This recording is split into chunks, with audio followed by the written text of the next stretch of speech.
ಕೊಟ್ಟು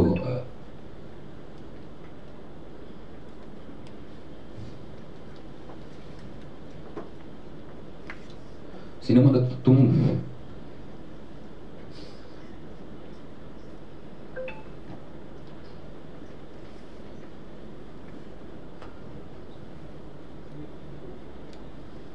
ನಮ್ಮ ತಾಯಣೆ public stunt ಅಲ್ಲ ಇದು.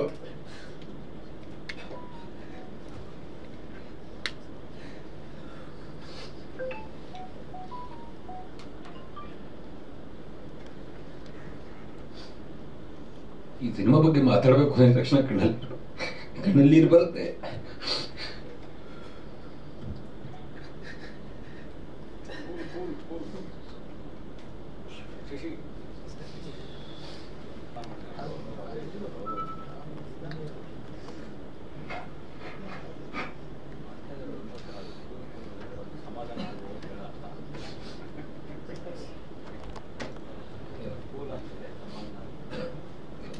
ಸಾರಿ,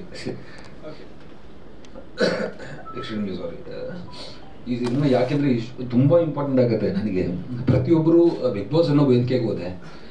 ಬಿಗ್ ಬಾಸ್ ಇಂದ ಗೆದ್ದು ಬಂದ್ಮೇಲೆ ಪ್ರತಿಯೊಬ್ಬರು ಕೇಳಿ, ನೀನ್ ರೈತಾನ, ನೀನ್ ವ್ಯವಸಾಯ, ನೀನಿಂತ ಒಳ್ಳೆ ಬಟ್ಟೆಗಳು ಹಾಕಂತೆ, ನೀನ್ ಯಾವ ಸೀಮೆ ಇರ್ತಾ ಈ ಪ್ರಶ್ನೆಗಳು ಕೇಳ್ತಾ ಇದ್ದಾಗ ಇದು ತುಂಬಾ ಸ್ನೇಹಿತರು ಮಾತ್ರ ಅಲ್ಲ, ಕುಟುಂಬದವರಿಂದ ಬರಕ್ಕೆ ಶುರುವಾಗತ್ತೆ. ಅವಾಗ ಏನ್ ಮಾಡ್ತಿದ್ಯಾ ಅಂತ ಪ್ರತಿಯೊಬ್ಬನು ಕೇಳ್ತಾನೆ. ನನ್ನ ಜೀವನದಲ್ಲಿ ನಮ್ಮ ತಾಯಾಣೆ ಹೇಳ್ತೀನಿ, ಯಾವತ್ತು ಸೋಲೊಪ್ಕೊಂಡು ನನ್ನ ಮಗ ಅಲ್ಲ ನಾನು. ಅನ್ನೋ 30 ರೂಪಾಯಿ ಚಿತ್ರಾನ್ನ ತಿನ್ನಕ್ಕೆ ಕಷ್ಟಪಡ್ತವ್ ಇಂಥದ್ದವ್ ನಾನು.